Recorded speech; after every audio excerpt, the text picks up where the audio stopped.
Joining us now, ladies and gentlemen, is a man who's going to be coaching in the playoffs. You know, it started with Duval, and now it's 7 straight wins heading into the most important time of the year and an AFC South championship basically sitting there. Ladies and gentlemen, the head coach of the Jacksonville Jaguars, Liam Coen. Yeah, Liam! How are you, Coach? What's up, guys? Hey, listen. Appreciate you having me on. Thank you for joining us. I know, you have a big anti-media thing going on with the team. I know there's a lot of motivational messages being sent to the boys from outside noises. Have you utilized us? Do the boys hate us? Is that so? Have we been a part of the motivational messaging?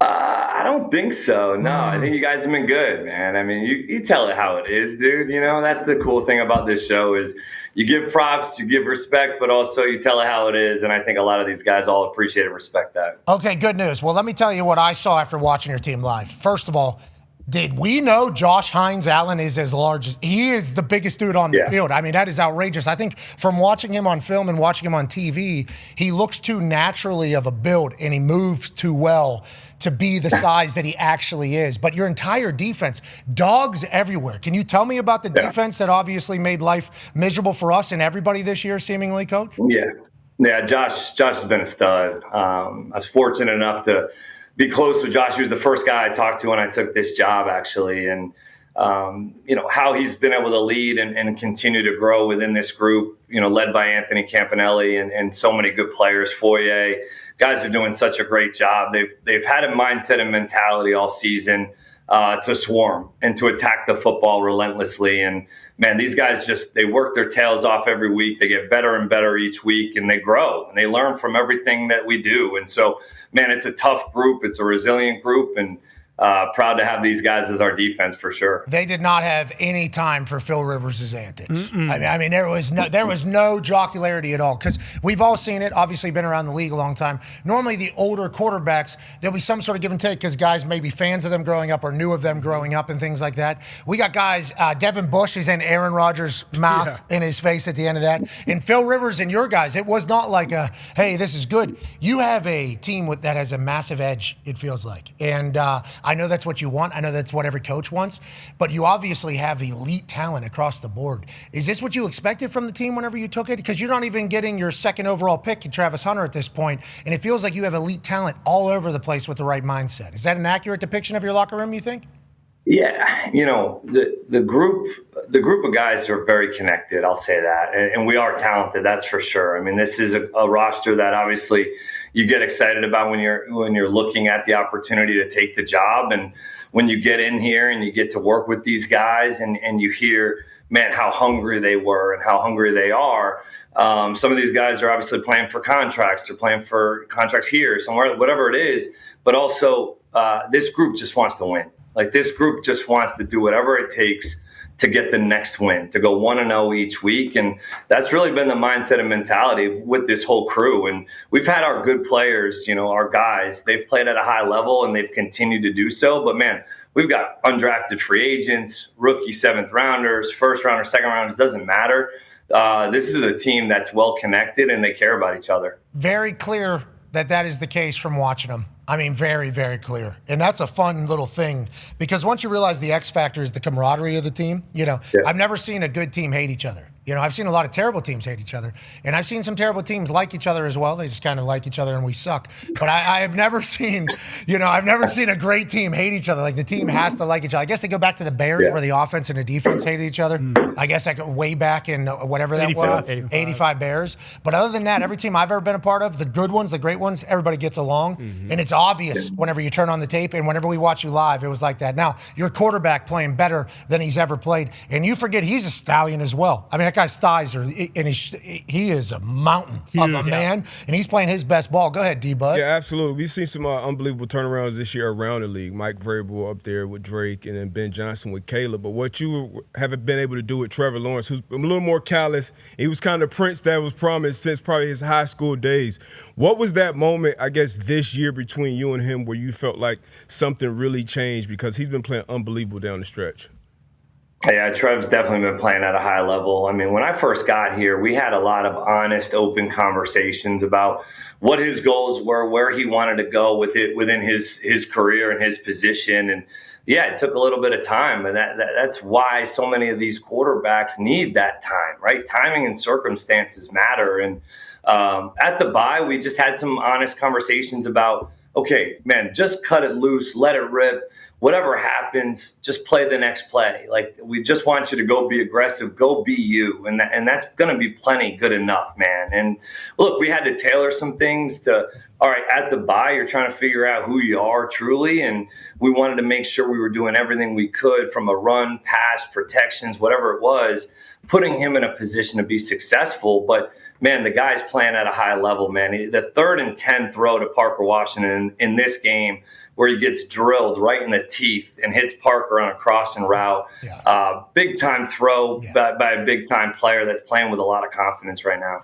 Couple quick questions about a couple plays. You just mentioned one of them. Obviously, that was a heartbreaker to the lot house. Okay. How about you guys, 3rd and goal, I think, on the 4 maybe, and they put me up on a jumbotron. Okay, I did not expect that. Yeah, I take my shirt off, do a whole thing. Okay, it's in the spur of the moment. We're trying to get loud. I'm just sitting on the jumbotron, shirt off, obviously quickly up onto the chair. Let's make some noise. Place gets loud. Thank you. Loud house shows up, by the way, and then they score a touchdown. Next play. So why didn't you fucking say, hey, not this one? Okay, you made me look like an asshole, Liam. And on that note, there's another play that takes place where I'm watching you on the sideline. First of all, you're fit. You got good fit. You and your assistants got good fits. There's good swag, good moms. Yeah, no problem. 15 seconds, this thing comes off, right? 15 seconds, this thing's off? Yeah. You flip that thing up. There's like 7 seconds left on the play clock. I'm watching. You yell to Trevor, and you point at the close wide receiver, okay? Like this is college. Hey, right here. This guy runs it out, 1st down. And I'm like, how often is he doing that?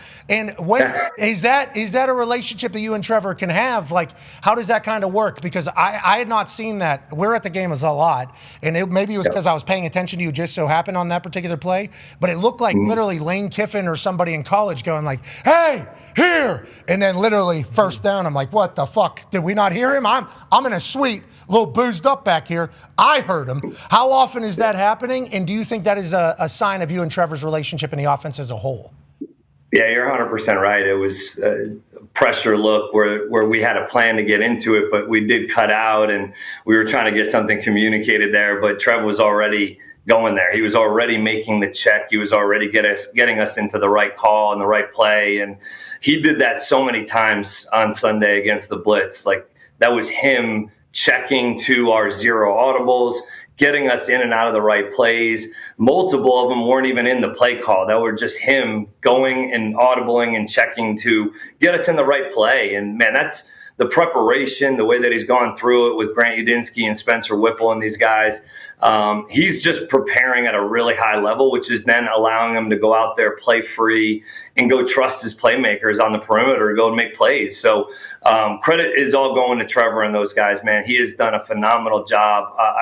This is the throw I'm talking about. I mean, right on the chops, getting smashed and delivering a strike. I mean, that's what big time quarterbacks need to do. And on money downs, 3rd down, red zone, he's just, man, he's taking off for us. Yeah. And first of all, the fact that Trevor is making audibles to things that aren't even a part of play calls, I don't love hearing that. Uh-oh. Okay, I don't love that at all. Okay, happy for Trevor. Very happy for Duval. Okay, very happy for everybody down there because it's been a lot of lean years down there. And congratulations to you. I forget, you're like the first-year head coach ever to have 12 wins in a season or something like that. So whenever you talk about the history of coaching, bro, the history of coaching, a lot of legends' names have been out there. Your name is now a part of it, dude.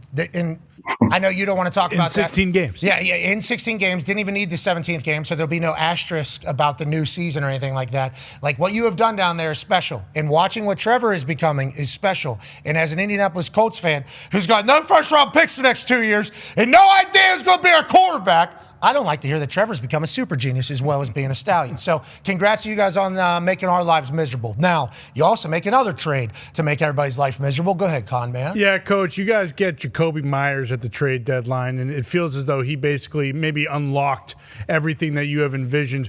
with this offense. What has he meant to Trevor, to the other guys in the room? I know you guys just signed him actually to a new extension, so you also paid him. He'll be a Jaguar for a long, long time, maybe the rest of his career. What is it like having a guy like him on the field when you're calling plays? And also, just real quick, you look fantastic, Coach. Last time we had you on, we had the tail of the tape, you and Bob Sala. We had your weight wrong. Looks like we probably have it wrong again. You look 215. That jawline is fantastic. Keep it going, whatever you're doing, Coach. Coach. Fantastic work out there. Yeah. Appreciate you. Hey, got to give credit to James, Gladstone, Tony, for collectively coming to an agreement that Jakobi's the answer.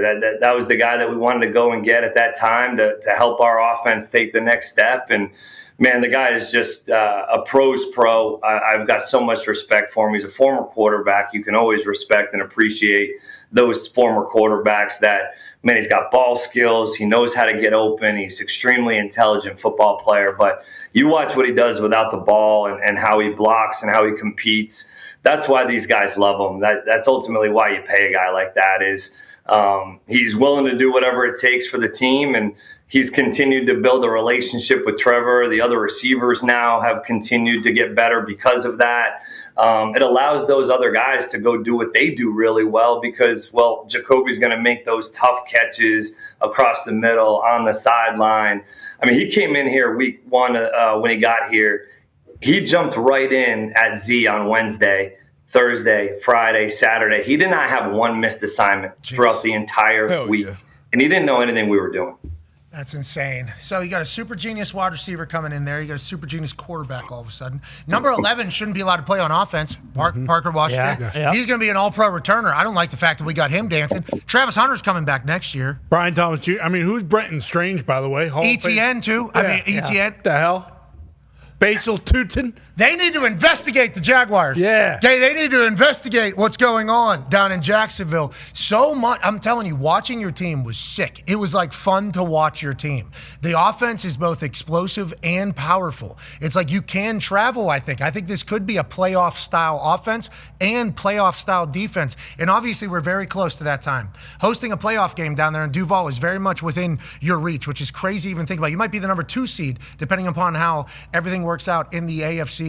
Whenever it comes to your team, I don't want to talk about like the maturity of it, but how do you feel about your team playing in the biggest games and winning 7 straight in the biggest moment? It feels like you guys are maybe poised for a damn play. I know you don't want to talk about that, but it feels like your team does have the right stuff almost to go on a run right now. Do you feel that as well? And does the locker room feel that? I think we learned a lot from Houston. It was a tough day. It was a tough moment, and there were some tough days to follow, but you learn so much, just like in life, right? You learn so much more through adversity and through going through tough times. And we were able to grow from that, learn from it, and actually go apply it in our week's preparation and the way that we perform on Sundays for 60 minutes. So I can't say how we'll perform in the playoffs. I just know that we've got a huge game coming up Sunday against Tennessee, a division rival that is going to come in here and play their tails off. They got one of the best defensive players in the National Football League in Simmons, and Cam Ward's playing at a high level right now. They're scoring a lot more points. So, look, this group understands, I think, what's at stake. We've talked a lot about playing our best football, meaningful football in December and January and what that looks like. And we've got maturity and leadership on this team, which I've really appreciated. Yeah, you got some great wins under your belt, too, and it doesn't feel like it's slowing you guys down. It doesn't feel like you're celebrating. You're continuing to roll forward. Go ahead, Coach B.A. Yeah, Liam, the Denver win, that was such a huge, huge win on the road against what was supposedly the best team in the AFC. Is that the one you think is going to give you the most confidence going forward into the playoffs? Yeah, that's a great one to point to, Coach. You never know, right? We hadn't been in a ton of hostile environments really throughout the season, honestly. That was one. I mean, they did a phenomenal job packing that place and having a home field advantage that our guys just went in and played free. It wasn't perfect. We didn't start very fast offensively. Once we got clicking, though, some good things were able to happen, and our defense were able to get a couple turnovers. So that game definitely helps your confidence, being able to say, man, we're going to need to go on the road in hostile environments, probably in inclement weather, and be able to go on the road and win football games in January. So that's definitely one that you can point to that says, man, we should have confidence going to do that again. Huge win. Obviously, Denver Broncos were everybody's Lombardi darlings going into the season because how great their defense was. You're obviously able to get a win over there. And you talk about just chaotic, madhouse-like environments. Congrats on a big win in the Loud House. Congrats on a big win in the Lucas Oil Stadium. Appreciate it. That place was pretty cool to play. Our guys couldn't hear anything. Yes! Don't lie. Yes! Don't lie. You Yes! heard him. You heard him, Connor. I like what you just said. That's a big deal, Liam. You know that's a big deal. Okay, we take a lot of pride in that. We're in that. You saw. I'm on Jumbotron. We're in the pregame. We're in the hit. You take a lot of pride in that. The quarterback in the middle of a play. It was a He couldn't hear him. Yeah. Did you hear him? He said he couldn't hear him. Trevor was making that play himself. Okay. That's what he was saying. He said his voice wasn't loud enough. It was better. Denver was mental. That was absolutely mental. But Indy showed out last weekend, man. They showed out. That's bullshit. Thank you. I appreciate everything you're saying right there. That's very nice. He's Now, lying. you get a couple massive wins on the road. You win 7 straight games, about to win the AFC South. Obviously, you do something no first-year head coach has ever done in the NFL, and it feels like you still very much have a lot of chips you can stack on all the boys' shoulders. Go ahead, Ty. Yeah, Coach, as the season has progressed and you guys have been on this win streak, nationally it's kind of been like, okay, well, let's see the Jaguars do it again. And then it was kind of the Denver game. Hey, if they can go on the road and beat them, then we'll see. And you guys beat the shit out of them, and then it gets moved to, hey, let's see them win a playoff game. You guys have obviously used that to your advantage, and it's clear, you don't give a shit that the national narrative isn't really there. But honestly, why do you think that you guys don't get respect nationally as being one of the best teams, not only in the AFC, but in the NFL?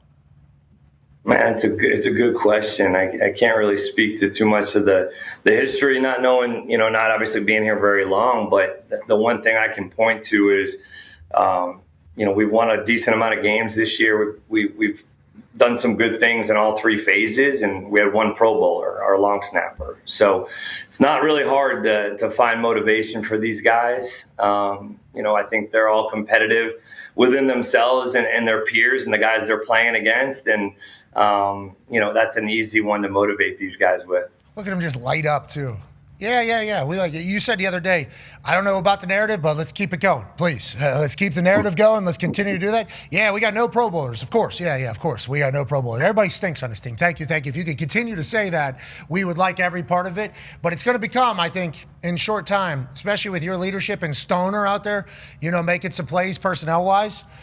You guys seemingly are building the foundation right now for a great run for the Jacksonville Jaguars. And I would like to say, as somebody obviously that we played down there, I played down there every single year, and obviously know the Jacksonville Jaguars kind of fan base and operation down there. Shad Khan, the owner, and I'm saying this as somebody who's paid attention, he has tried everything to get people to like the team, for the team to win.